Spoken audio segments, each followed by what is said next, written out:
비상, 모든 신호가 사라지고 있습니다. 2024년 8월 15일 하와이 진주만에 세계 최강 13개국 해군이 모인 사상 최대 규모의 다국적 환태평양 해상 림팩 훈련장에서 이상한 일이 벌어지고 있었습니다. 미국의 버지니아급, 영국의 아스튜트급, 프랑스의 쉬프랑급 핵잠수함들이 하나둘 레이더에서 사라져가고 알 수 없는 그림자만 드리워지고 있었습니다. 적을 탐지할 수 없습니다. 어디서 공격이 오는 건가? 마치 유령과 싸우는 것 같습니다. 통제센터를 가득 메운 당황과 혼란의 목소리들만 울렸습니다. 하지만 아무도 예상하지 못했습니다. 그 조용한 바다 아래서 400년 묵은 어떤 정신이 깨어나고 있다는 것을. 무엇이 세계 최강의 해군들을 침묵시키고 있는 걸까요? 지금부터 그 전설적인 이야기를 시작합니다. 안녕하세요. 나토 합동훈련 참관단장 존 맥퍼슨 제독입니다. 오늘은 하와이 진주만에서 세계 최강 13개국 해군이 모인 사상 최대 규모의 다국적 환태평양 림팩 훈련이 있는 날입니다. 제독님, 한국 함정이 훈련해역에 진입했습니다. 부관의 보고를 받는 순간 저는 망원경을 들어 수평선을 살펴봤습니다. 2024년 8월 하와이 앞바다에서 펼쳐지는 사상 최대 규모의 다국적 해군 훈련. 미국, 영국, 프랑스, 일본, 호주까지 세계 최강의 해군들이 모인 이 자리에서 유독 한국의 참가가 화제였어요. 도산 안창호함이라고 했나? 3,000톤급 재래식 잠수함 말이지. 네, 제독님. 한국이 독자 개발한 최신 잠수함이라고 합니다. 솔직히 말해서 기대는 크지 않았습니다. 아무리 최신 기술이 적용됐다 해도 참가한 핵잠수함들과 비교하면 차원이 다를 테니까요. 미국의 버지니아급, 영국의 아스튜트급, 프랑스의 쉬프랑급까지 모두 세계 최고 수준의 핵추진 잠수함들이었거든요. 한국 함장이 인사를 드리고 싶다고 합니다. 들여보내라. 잠시 후 한국 해군 정복을 단정하게 차려입은 중년의 남자가 들어왔습니다. 키는 180cm 정도, 단단한 체격에 깊이 있는 눈빛을 지닌 인물이었어요. 특히 그의 눈에서는 오랜 세월 바다와 함께해온 사람만이 가질 수 있는 특별한 무게감이 느껴졌습니다. 안녕하십니까, 제독님. 대한민국 해군 이정민 함장입니다. 만나서 반갑습니다. 존 맥퍼슨입니다. 이번이 이런 대규모 훈련 첫 참가입니까? 네, 그렇습니다. 하지만 저희는 준비가 되어 있습니다. 그의 말투에는 묘한 자신감이 배어 있었습니다. 건방지거나 거만한 게 아니라 뭔가 확고한 믿음의 바탕을 둔 차분한 자신감 같은 거였어요. 함장님, 솔직히 말해서 이번 훈련은 핵잠수함들이 주도할 텐데 재래식 잠수함으로 어떤 성과를 기대하시나요? 이정민 함장은 잠시 생각에 잠기더니 미소를 지으며 답했습니다. 제독님, 400년 전 우리 선조 이순신 장군께서 하신 말씀이 있습니다. 크기가 곧 힘은 아니다라고 말이죠. 바다에서는 때로 작고 조용한 것이 더 위협적일 수 있습니다. 이순신이라고 하면 조선의 그 유명한 제독 말인가요? 네, 맞습니다. 명량해전에서 13척의 배로 133척을 물리치신 분이시죠.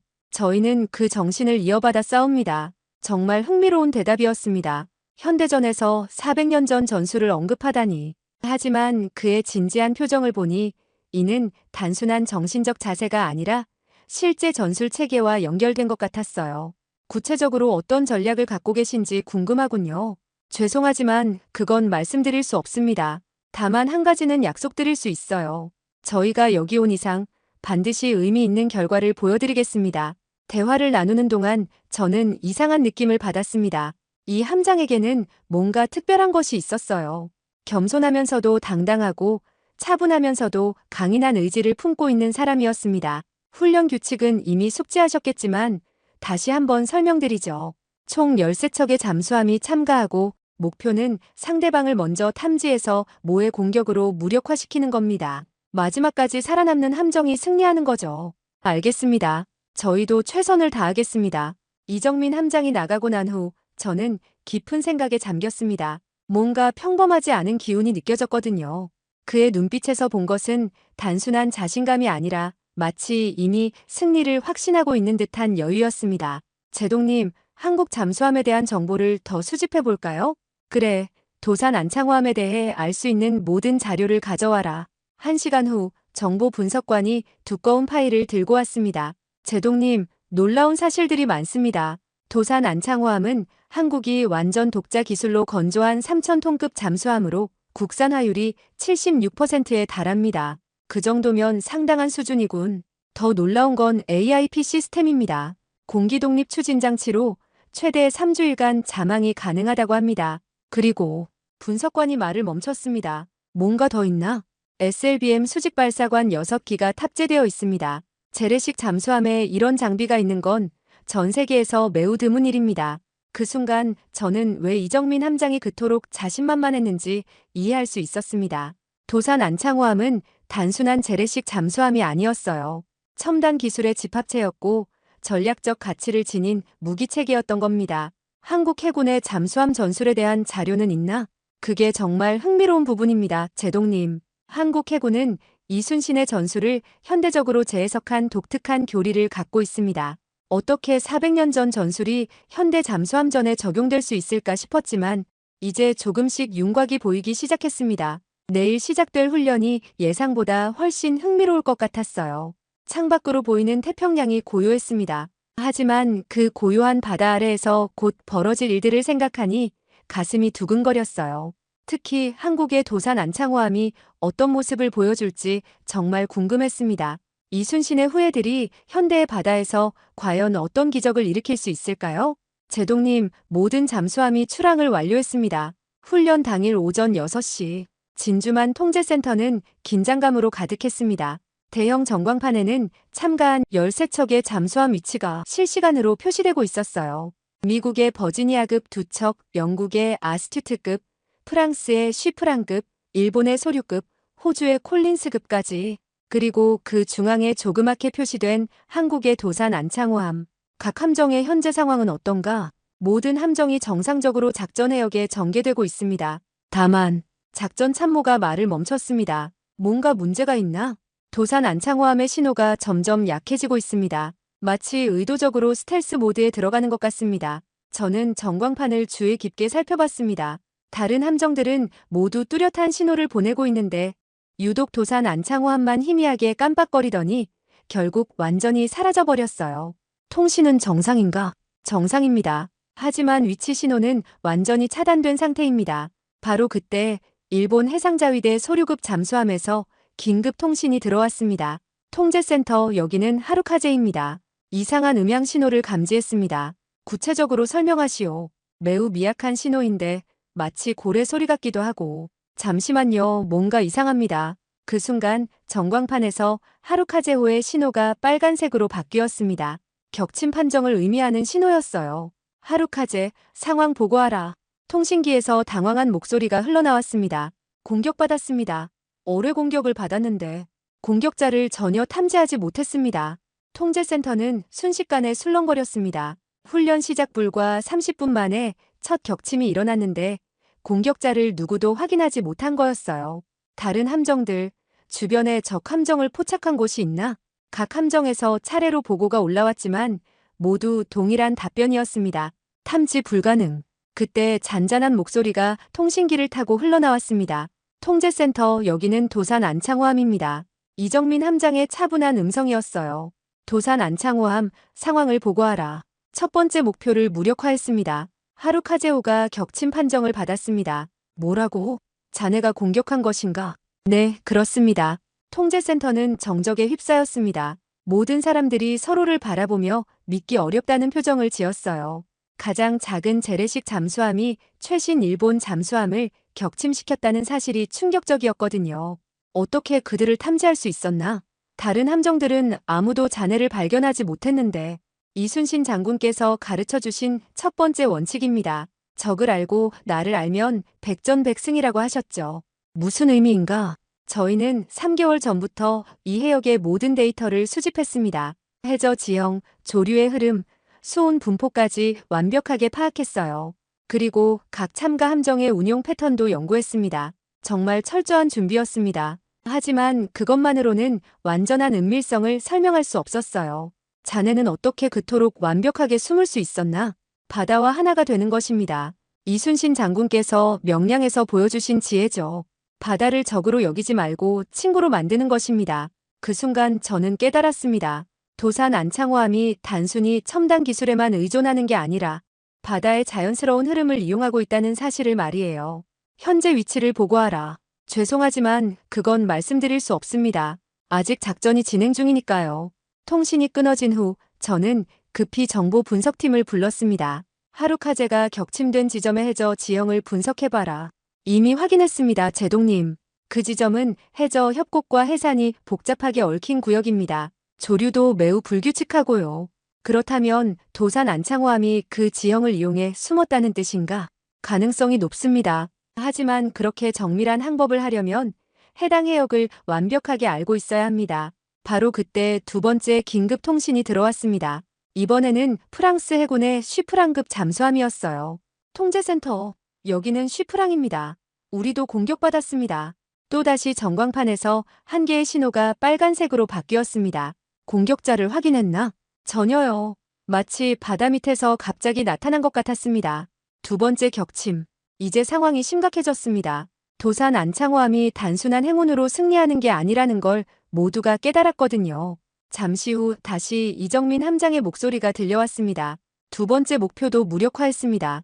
함장, 도대체 어떤 전술을 사용하고 있는 건가? 명량해전의 재현입니다. 이순신 장군께서 13척으로 133척을 물리치실 때 사용하신 바로 그 전술 말이에요. 400년 전 전술이 어떻게 현대전에 적용되는 건가? 본질은 같습니다. 적이 예상하지 못한 곳에서 나타나서 완벽한 순간에 공격하고 곧바로 사라지는 것. 그리고 무엇보다 중요한 것은 함장이 잠시 말을 멈췄습니다. 무엇인가? 인내심입니다. 이순신 장군께서는 언제나 가장 완벽한 순간을 기다리셨습니다. 성급하게 공격하지 않고 적이 가장 방심하고 있을 때를 노리셨죠. 그 말을 듣는 순간 소름이 돋았습니다. 도산 안창호함이 지금도 바다 어딘가에서 다음 먹이를 노리며 기다리고 있다는 생각이 들었거든요. 제동님, 긴급 상황입니다. 작전 참모가 다급하게 소리쳤습니다. 뭔가? 영국 아스튜트급도 공격받았습니다. 세 번째 격침입니다. 불과 2시간 만에 세 척이 연달아 격침당한 상황. 참가한 최강의 잠수함들이 하나의 재래식 잠수함에게 속수무책으로 당하고 있었어요. 저는 창밖의 태평양을 바라봤습니다. 고요해 보이는 바다 아래에서 400년 전 명장의 혼이 되살아나고 있다는 걸 실감할 수 있었어요. 도산 안창호함은 더 이상 단순한 잠수함이 아니었습니다. 그것은 이순신의 정신을 이어받은 바다의 유령이었어요. 제동님, 미 해군 버지니아급 몬테나호에서 긴급 통신이 들어왔습니다. 세 척의 연달아 격침 소식에 통제센터 분위기는 얼어붙어 있었어요. 그때 스피커를 통해 단호한 목소리가 흘러나왔습니다. 통제센터, 여기는 몬테나호 함장 리처드 헌터입니다. 한국 잠수함 추격을 요청합니다. 헌터 함장. 미 해군에서도 손꼽히는 베테랑 잠수함 함장이었죠. 30년 경력에 핵잠수함 운용의 달인이라 불리는 인물이었습니다. 허가한다, 몬테나호. 하지만 조심하라. 상대가 만만치 않다. 제동님, 저는 지난 30년간 바다에서 살아왔습니다. 아무리 한국 잠수함이 뛰어나다 해도 핵잠수함의 성능을 당해낼 수는 없을 겁니다. 헌터 함장의 자신감은 이해할 만했어요. 버지니아급은 세계에서 가장 조용하고 강력한 핵잠수함 중 하나였으니까요. 속도, 탐지 능력, 화력 모든 면에서 재래식 잠수함과는 차원이 달랐습니다. 몬테나호 현재 위치에서 한국 잠수함의 흔적을 추적해봐라. 이미 시작했습니다, 제동님. 전광판에서 몬테나호의 신호가 빠르게 움직이기 시작했습니다. 시속 40노트의 고속으로 이동하며 광범위한 음향 탐지를 실시하고 있었어요. 30분 후 몬테나호에서 보고가 들어왔습니다. 제동님, 미약한 신호를 포착했습니다. 방향은 남동쪽 해저 협곡 지역입니다. 확실한가? 80% 확신합니다. 한국 잠수함이 의도적으로 흔적을 남긴 것 같습니다. 그 말을 듣는 순간 저는 이상한 느낌을 받았습니다. 지금까지 완벽하게 숨어있던 도산 안창호함이 갑자기 흔적을 드러낸다는 게 석연치 않았거든요.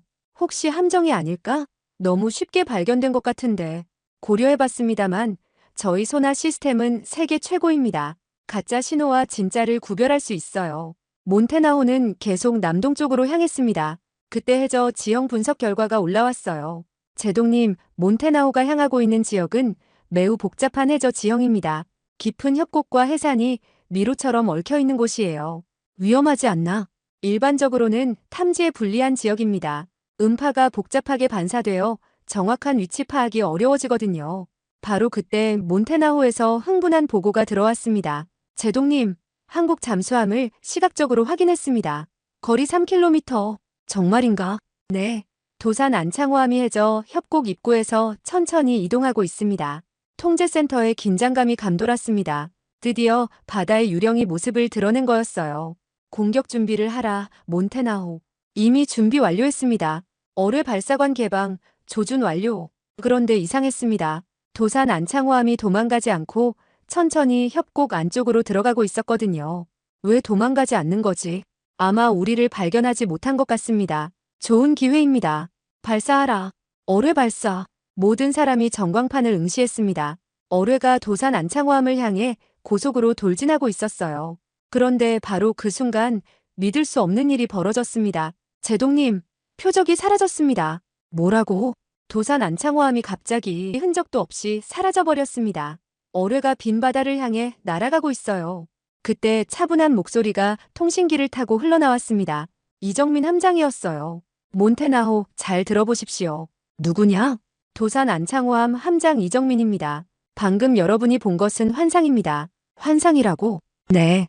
이순신 장군께서 명량에서 사용하신 유인책입니다. 적을 우리가 원하는 곳으로 끌어들이는 전술이죠. 헌터 함장의 목소리가 떨리기 시작했습니다. 무슨 소리인가? 우리가 분명히 확인했는데 음향 미라지를 이용했습니다. 복잡한 해저 지형에서 음파가 굴절되어 만들어지는 허상이에요.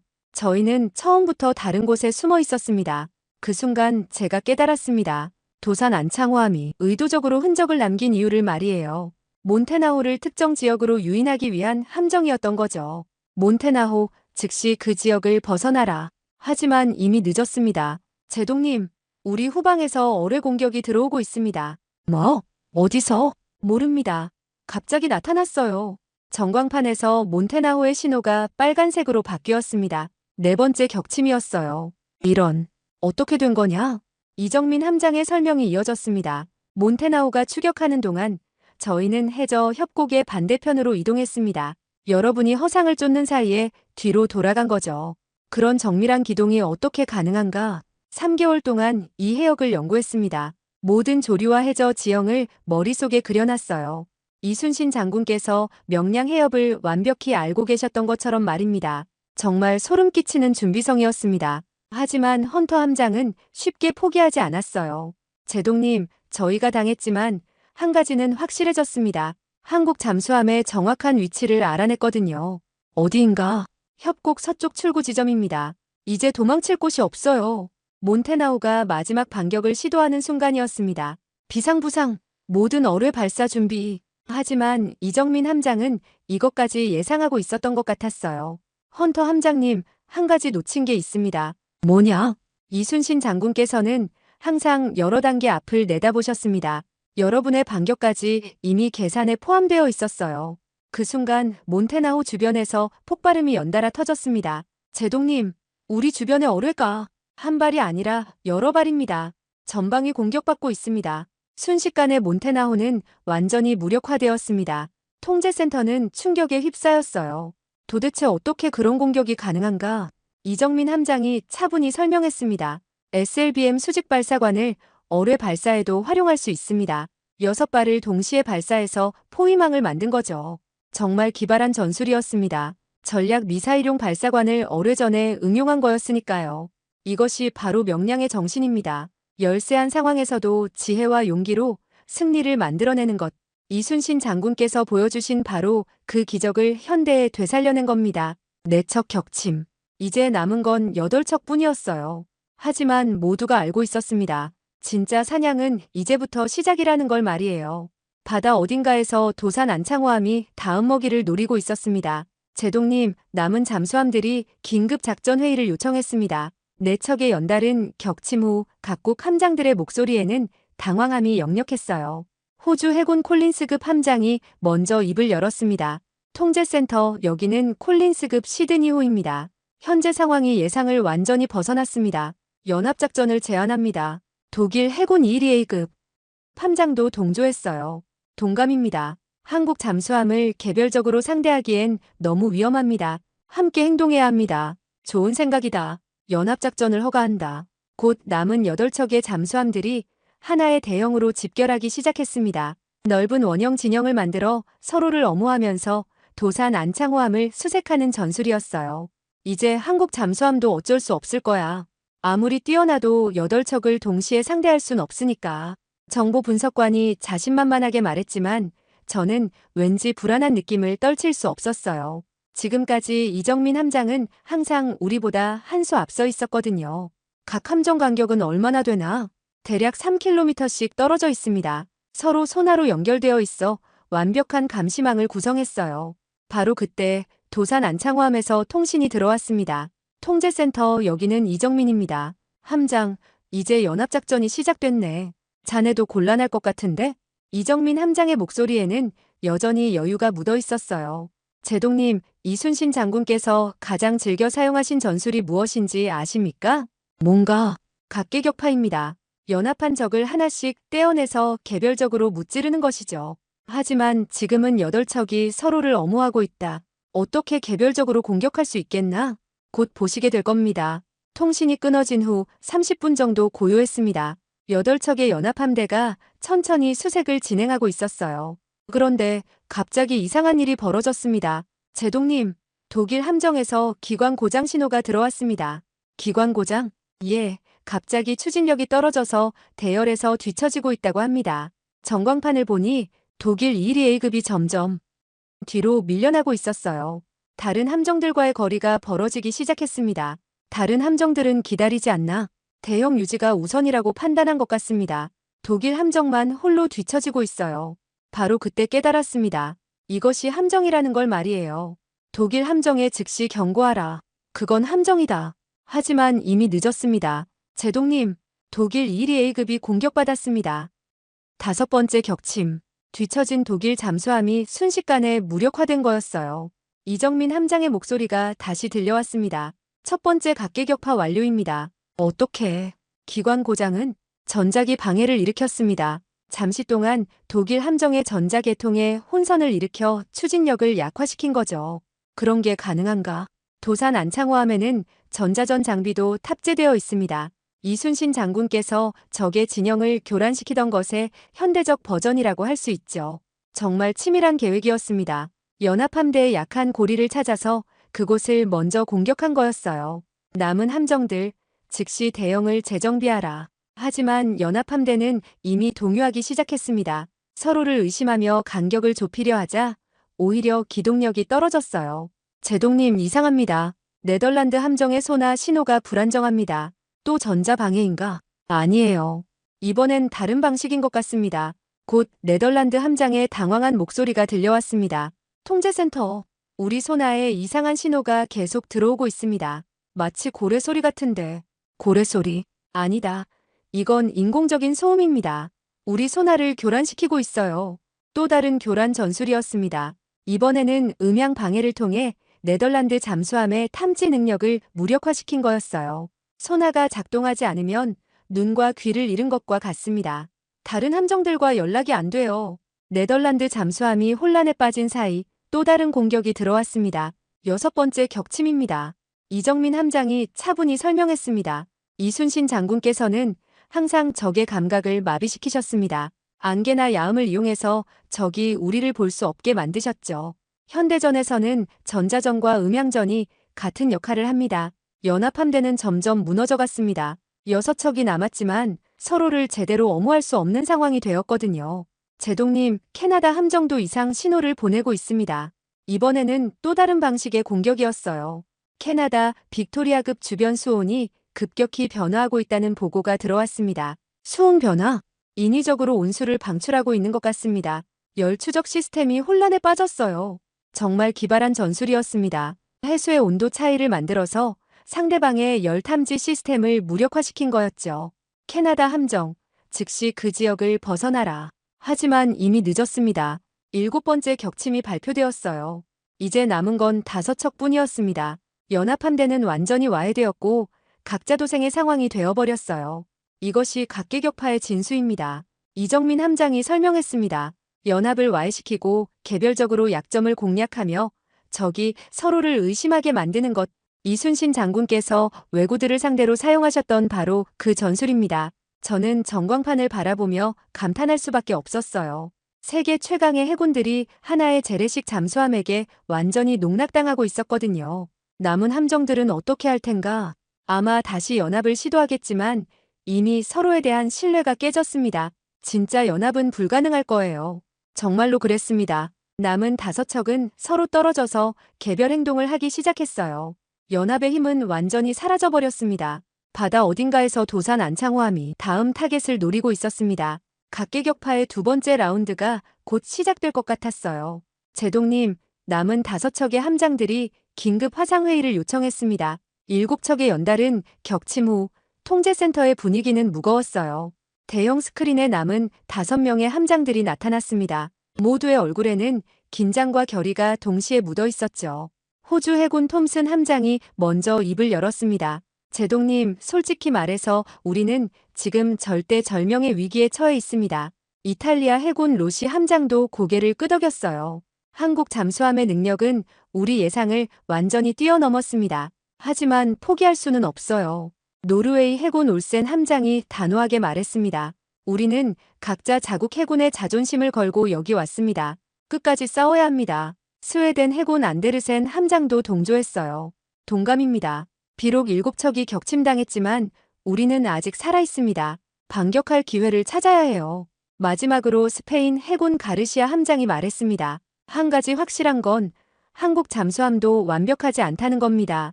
분명 약점이 있을 거예요. 저는 이들의 의지에 감동받았습니다. 절망적인 상황에서도 포기하지 않는 진정한 해군 정신을 보여주고 있었거든요. 좋다. 마지막 작전을 세워보자. 어떤 계획이 있나? 톰슨 함장이 제안했습니다. 5방향에서 동시에 접근하는 겁니다. 한국 잠수함이 아무리 뛰어나도 5곳을 동시에 방어할 수는 없을 거예요. 하지만 지금까지 연합작전은 모두 실패했잖나? 이번에는 다릅니다. 완전히 독립적으로 행동하되 동일한 시간에 동일한 지점으로 집결하는 거예요. 서로 통신도 하지 않고 각자 알아서 움직이는 겁니다. 흥미로운 전술이었습니다. 연합의 장점은 살리면서도 교란당할 위험은 최소화하는 방법이었어요. 언제 실행할 것인가? 정확히 1시간 후입니다. 각자 다른 루트로 접근해서 중앙해역에서 만나는 거죠. 좋다.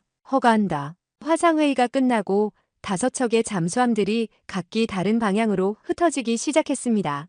이제 정말 마지막 결전이 시작되는 거였어요.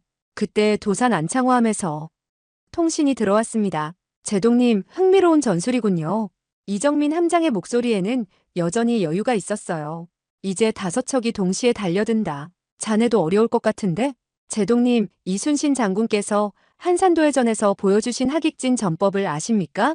하객진, 학의 날개 모양으로 적을 포위하는 전술입니다. 적이 여러 방향에서 동시에 공격해올 때 사용하시던 방법이죠. 지금 상황과 반대 아닌가? 자네가 혼자서 5척을 상대해야 하는데. 이정민 함장이 잔잔히 웃었습니다. 그렇기 때문에 더욱 효과적입니다. 적이 분산되어 있을 때 우리는 집중된 화력으로 각계격파할 수 있거든요. 그 말을 듣는 순간 소름이 돋았습니다. 5척이 동시에 공격하는 것이 오히려 함정이 될 수 있다는 뜻이었거든요. 구체적으로 어떤 계획인가? 곧 보시게 될 겁니다. 다만 한 가지만 말씀드리죠. 이순신 장군께서는 항상 최후의 순간에 가장 강력한 일격을 준비하고 계셨습니다. 통신이 끊어진 후 저는 깊은 우려에 빠졌습니다.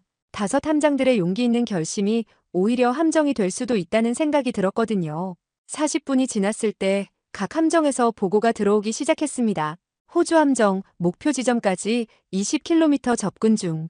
이탈리아 함정, 순조롭게 진행 중. 노르웨이 함정, 적 신호 탐지되지 않음. 스웨덴 함정, 정상 항진 중. 스페인 함정, 예정 시간에 도착 가능. 모든 것이 계획대로 진행되고 있었어요. 하지만 이상하게도 도산 안창호함의 신호는 전혀 잡히지 않았습니다. 혹시 한국 잠수함이 도망친 건 아닐까? 가능성은 낮습니다. 지금까지의 패턴을 보면 반드시 마지막까지 싸울 거예요. 정확히 1시간 후 5척의 잠수함들이 중앙해역에 집결했습니다. 모든 함정 도착 완료. 한국 잠수함 수색 시작. 하지만 아무리 찾아도 도산 안창호함은 보이지 않았어요. 이상하다. 분명히 이 근처에 있어야 하는데. 바로 그때 호주 함장 톰슨의 다급한 목소리가 들려왔습니다. 제동님, 우리 아래쪽에서 이상한 진동이 느껴집니다. 아래쪽? 네. 마치 무언가 큰 것이 밑에서 올라오는 것 같아요. 그 순간 깨달았습니다. 도산 안창호함이 해저 깊은 곳에 숨어서 5척이 모이기를 기다리고 있었다는 걸 말이에요. 모든 함정, 즉시 분산하라. 하지만 이미 늦었습니다. 제동님, 한국 잠수함이 우리 정중앙에서 부상하고 있습니다. 정말 기막힌 전술이었어요. 5척이 원형으로 둘러싸고 있는 정중앙에서 나타난 거였거든요. SLBM 발사관이 열리고 있습니다. 전방위로 어뢰 발사 준비 중입니다. 도산 안창호함이 마치 바다 밑에서 솟아오른 거대한 괴물처럼 5척의 한가운데에 나타났어요. 이정민 함장의 차분한 목소리가 통신기를 타고 흘러나왔습니다. 이것이 바로 하객진의 역발상입니다. 포위당하는 것이 아니라 포위망의 중심에서 전방위를 공격하는 것이죠. 어떻게 그런 정확한 위치에 3개월간의 준비였습니다. 이 지점의 해저 지형과 조류를 완벽히 파악했거든요. 그리고 함장이 잠시 말을 멈췄습니다. 이순신 장군께서 노량해전에서 보여주신 최후의 일격을 재현할 때가 왔습니다. 바로 그 순간 도산 안창호함에서 6발의 어뢰가 동시에 발사되었습니다. 완벽한 원형으로 퍼져나가는 전방위 공격이었어요. 5척의 잠수함들은 피할 곳이 없었습니다. 모든 도주로가 차단된 상태였거든요. 하지만 각국 함장들도 쉽게 포기하지 않았어요. 마지막 순간까지 반격을 시도했습니다. 우리도 쏜다. 모든 어뢰 발사. 5척에서 동시에 어뢰들이 발사되었습니다. 바다 한가운데서 거대한 폭발이 일어나는 것 같았어요. 정말 장렬한 최후의 결전이었습니다. 폭발음이 바다 전체를 뒤흔들었습니다. 거대한 물기둥들이 치솟고 잠시 동안 통제센터의 모든 신호가 끊겼어요. 모든 사람들이 숨을 죽이고 결과를 기다렸습니다. 제동님, 신호가 다시 들어오기 시작합니다. 전광판에 하나씩 신호가 나타나기 시작했어요. 하지만 모든 신호가 빨간색이었습니다. 5척 모두 격침 판정을 받은 거였어요. 그리고 그 한가운데 단 하나의 초록색 신호가 조용히 깜빡이고 있었습니다. 도산 안창호함이었어요. 믿을 수 없다. 통제센터는 완전한 정적에 휩싸였습니다. 12대1. 세계 최강의 잠수함들을 상대로 디젤 잠수함 단 한 척으로 완벽한 승리를 거둔 거였거든요. 그때 잔잔한 목소리가 통신기를 통해 흘러나왔습니다. 통제센터, 여기는 도산 안창호함입니다. 모든 작전 목표를 달성했습니다. 이정민 함장의 목소리에는 승리의 기쁨보다는 깊은 경외감이 묻어 있었어요. 함장, 정말 놀라운 성과다. 어떻게 이런 일이 가능했나? 제동님, 이는 제 개인의 능력이 아닙니다. 400년 전부터 이어져 온 우리 선조들의 지혜와 오늘날까지 그 정신을 이어온 모든 한국 해군 장병들의 결실입니다. 바로 그때 격침당한 각국 함장들로부터 통신이 들어오기 시작했습니다. 첫 번째는 미 해군 헌터 함장이었어요. 한국 함장님, 정말 훌륭했습니다. 30년 해군 경력에서 이런 완벽한 전술은 처음 봤어요. 일본 해상자위대 함장도 이어서 말했습니다. 우리가 완전히 패배를 인정합니다. 당신들이 보여준 것은 단순한 기술이 아니라 진정한 해군 정신이었어요. 프랑스 해군 함장의 목소리에는 깊은 존경이 담겨 있었어요. 이순신의 후예답네요. 오늘 우리는 역사의 위대함을 직접 체험했습니다. 영국 왕립해군 함장도 찬사를 보냈습니다. 세계 해군사에 길이 남을 완벽한 승리였습니다. 우리는 당신들로부터 많은 것을 배웠어요. 하나씩 이어지는 각국 함장들의 찬사에 저는 깊은 감동을 받았습니다. 패배의 아픔을 딛고 상대의 뛰어남을 인정하는 진정한 해군 정신이었거든요. 이정민 함장이 겸손하게 답했습니다. 고맙습니다. 하지만 저희가 이길 수 있었던 것은 여러분들이 강력한 상대였기 때문입니다. 약한 상대를 이기는 것은 진정한 승리가 아니니까요. 그때 통제센터에 새로운 통신이 들어왔습니다. 도산 안창호함 내부의 상황이었어요. 함장님, 해냈습니다. 젊은 승조원들의 환호성이 들려왔어요. 조용히 해라. 아직 끝나지 않았다. 이정민 함장의 차분한 목소리가 승조원들을 진정시켰습니다. 지금 이 순간 우리가 기억해야 할 것은 승리의 기쁨이 아니라 이순신 장군님의 마지막 유언입니다. 어떤 유언 말씀입니까? 나의 죽음을 알리지 말라. 이 유언은 전쟁이 끝날 때까지 끝까지 싸우라는 말씀입니다. 우리는 원래 강해서 잘 싸우는 것이 아니라 평화를 지키기 위해 끝까지 싸우는 것입니다. 승조원들의 환호가 잠시 멈췄습니다. 모두가 함장의 말에 깊이 공감하고 있었어요. 그때 한 승조원이 조심스럽게 물었습니다. 함장님, 정말 우리가 이순신 장군님의 정신을 이어받은 건가요? 그렇다. 하지만 더 중요한 것은 이 정신을 앞으로 어떻게 사용할 것인가야. 이순신 장군님께서는 백성을 위해, 나라를 위해 싸우셨다. 우리도 마찬가지여야 한다. 그 순간 저는 왜 도산 안창호함이 그토록 강할 수 있었는지 완전히 이해했습니다. 단순한 기술이나 전술이 아니라 숭고한 정신력이 그들을 지탱하고 있었던 거예요. 이정민 함장, 마지막으로 한 가지만 묻고 싶네. 이번 승리에서 가장 중요했던 것은 무엇인가? 잠시 침묵이 흘렀습니다. 이정민 함장이 깊이 생각하고 있는 것 같았어요. 제동님, 가장 중요했던 것은 포기하지 않는 마음이었습니다. 포기하지 않는 마음? 네. 아무리 어려운 상황이 와도, 아무리 강한 상대를 만나도 반드시 길은 있다고 믿는 마음 말입니다. 이순신 장군께서 보여주신 바로 그 정신이죠. 그때 또 다른 음성이 들려왔습니다. 도산 안창호함 부함장의 목소리였어요. 함장님, 가족들과 통화 연결됐습니다. 좋다. 모든 승조원들이 가족과 이야기할 시간을 주자. 곧 도산 안창호함 내부에서 따뜻한 대화들이 흘러나왔습니다. 여보, 뉴스 봤어. 정말 대단해. 아빠, 우리 아빠가 최고야. 아들아, 엄마가 자랑스럽다. 승조원들과 가족들의 대화를 들으며 저는 가슴이 뜨거워졌습니다. 그들이 승리할 수 있었던 진짜 이유가 바로 여기에 있었어요.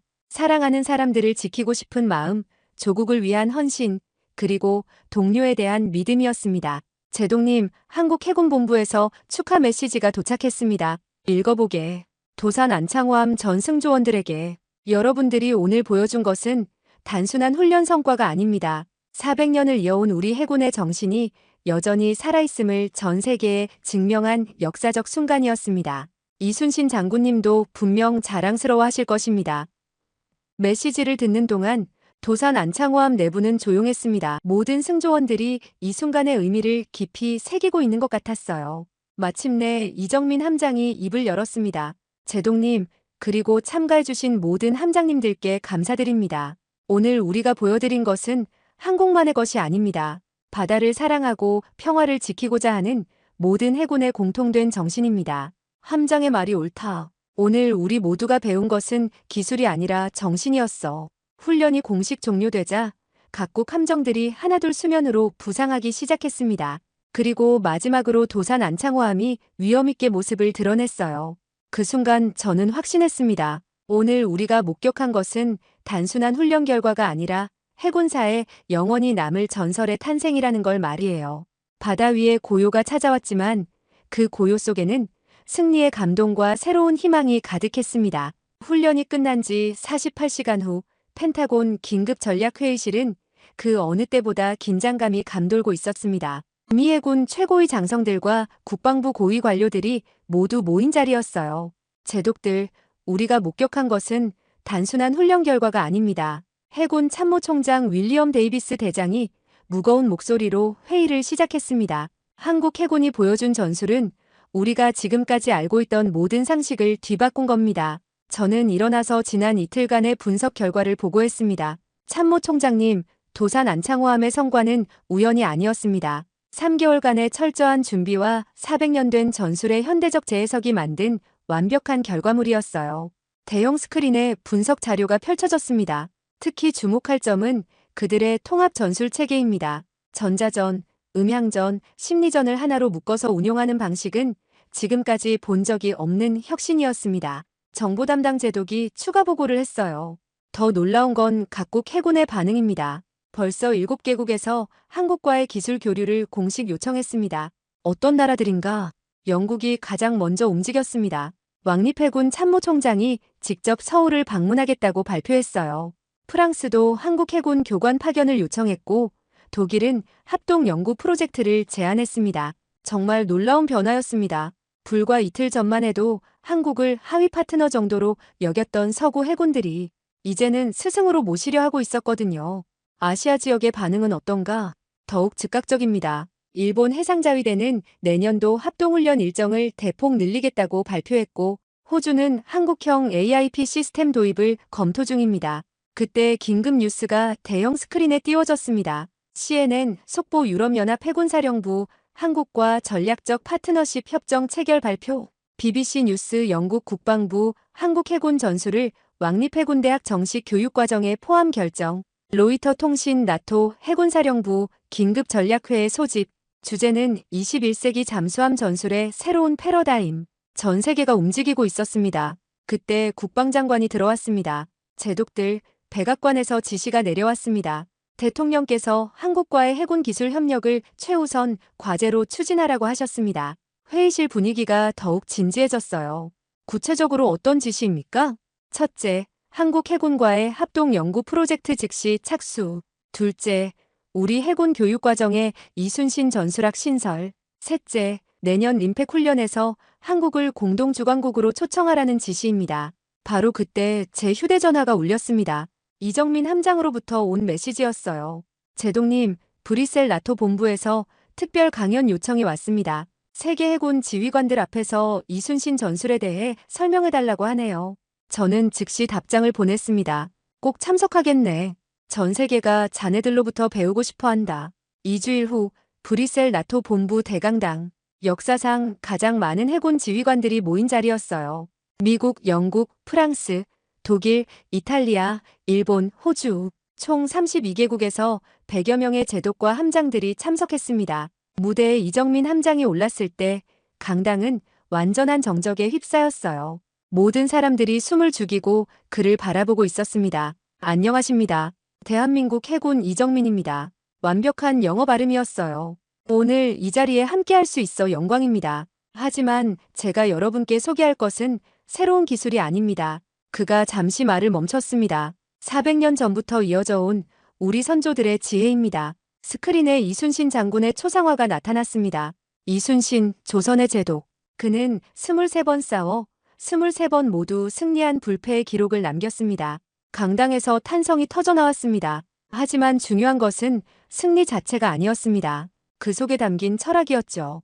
이정민 함장이 새로운 슬라이드를 보여줬습니다. 첫 번째 원칙 지피지기 100점 불태. 적을 알고 나를 알면 100번 싸워도 위태롭지 않다. 두 번째 원칙 지형 활용. 바다를 적으로 여기지 말고 친구로 만들어라. 세 번째 원칙 완벽한 타이밍. 성급하게 공격하지 말고 가장 완벽한 순간을 기다려라. 그때 프랑스 해군 제독이 손을 들었습니다. 함장님, 이런 고전적 원칙들이 현대 첨단 기술과 어떻게 결합될 수 있었습니까? 좋은 질문입니다. 기술은 도구일 뿐이고 그것을 사용하는 것은 결국 사람의 마음입니다. 아무리 좋은 무기가 있어도 올바른 정신이 없다면 소용없어요. 영국 제독이 이어서 물었습니다.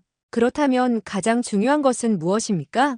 이정민 함장이 잠시 생각하더니 답했습니다. 포기하지 않는 마음입니다. 이순신 장군께서 명량에서 보여주신 것처럼 절대절명의 순간에도 희망을 잃지 않는 정신력이 진정한 승리를 만들어냅니다. 그 순간 독일 제독이 일어나서 박수를 치기 시작했습니다. 곧 강당 전체가 뜨거운 박수로 가득 찼어요.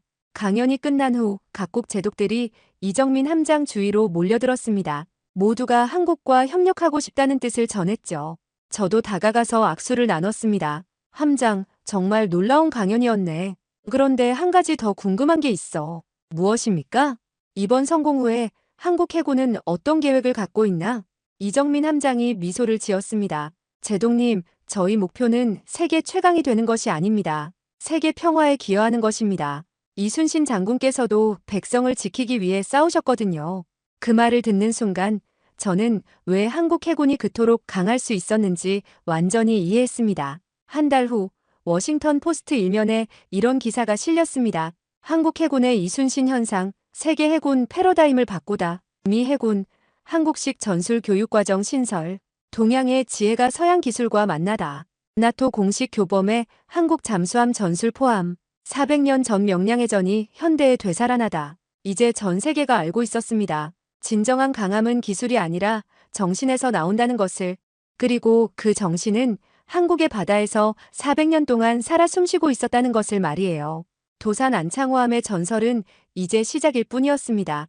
1년 후 같은 하와이 앞바다. 하지만 이번에는 전혀 다른 풍경이 펼쳐져 있었습니다. 세계 40여 개국의 해군 함정들이 평화롭게 나란히 정박해 있었어요. 그 한가운데 도산 안창호함이 다른 함정들과 어깨를 나란히 하고 있었습니다. 제독님, 정말 놀라운 변화입니다. 부관이 감탄하며 말했습니다. 맞다. 1년 전과는 완전히 다른 세상이 됐어.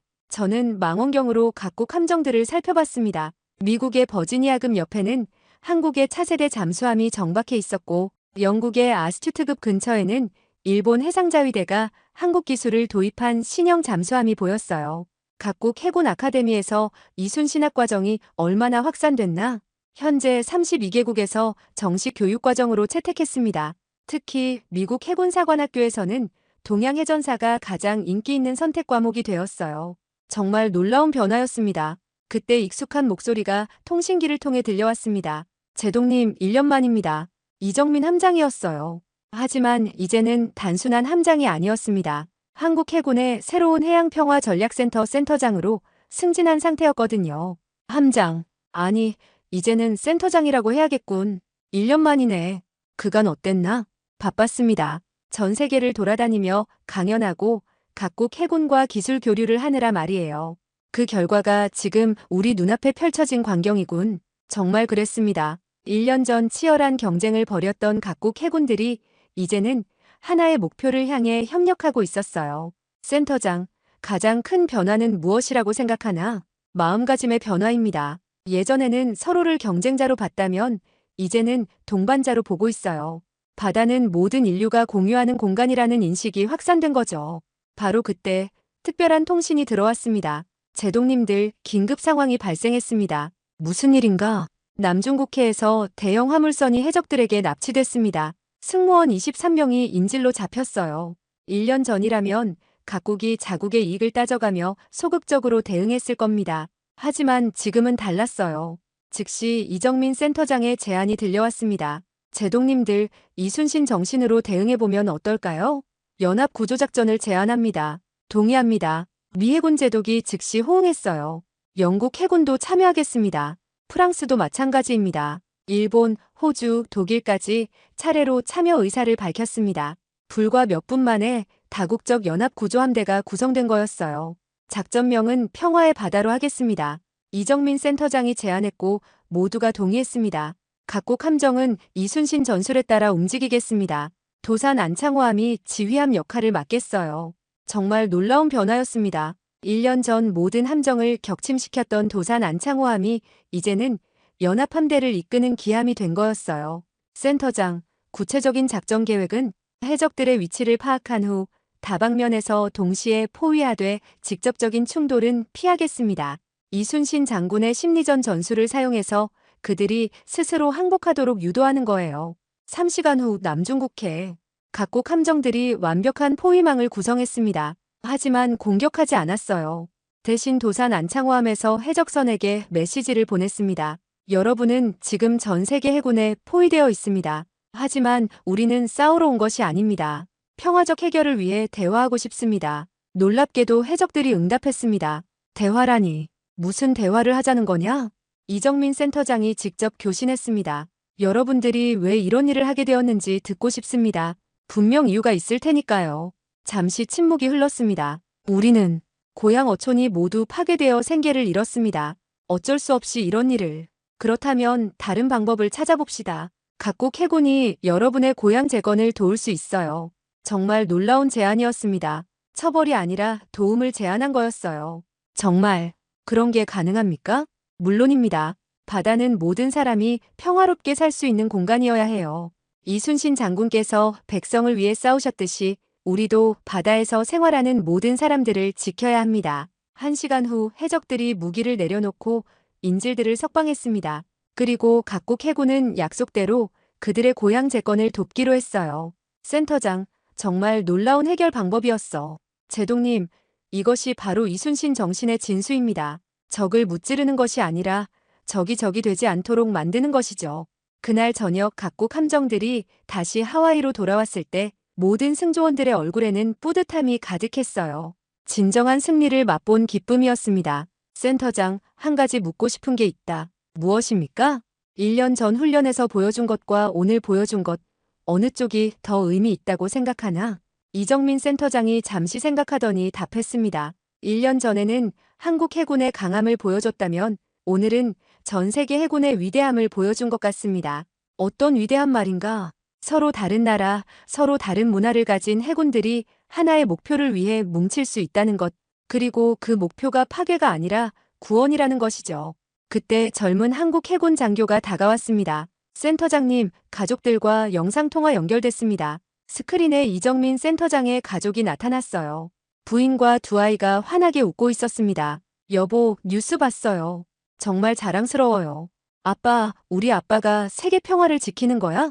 그렇단다. 하지만 아빠 혼자가 아니라 전 세계 모든 해군 아저씨들이 함께 지키는 거야. 아이의 순수한 질문에 센터장이 따뜻하게 답했습니다. 그 순간 저는 깨달았습니다.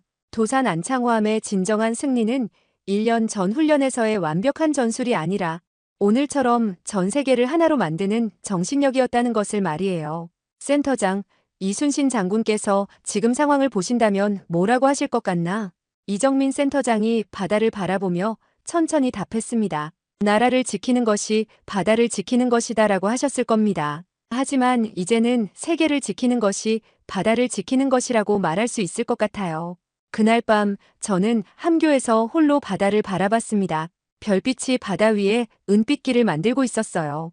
그 길 위로 각국 함정들의 불빛이 평화롭게 전멸하고 있었습니다. 1년 전 이 바다에서 치열한 전투가 벌어졌습니다. 하지만 그 전투의 진정한 의미는 승패를 가리는 것이 아니라 모든 해군이 하나의 꿈을 꿀 수 있도록 만드는 것이었어요. 평화로운 바다, 모든 인류가 안전하게 항해할 수 있는 바다. 그것이 바로 이순신이 꿈꿨던 바다이고 도산 안창호함이 보여준 바다였습니다.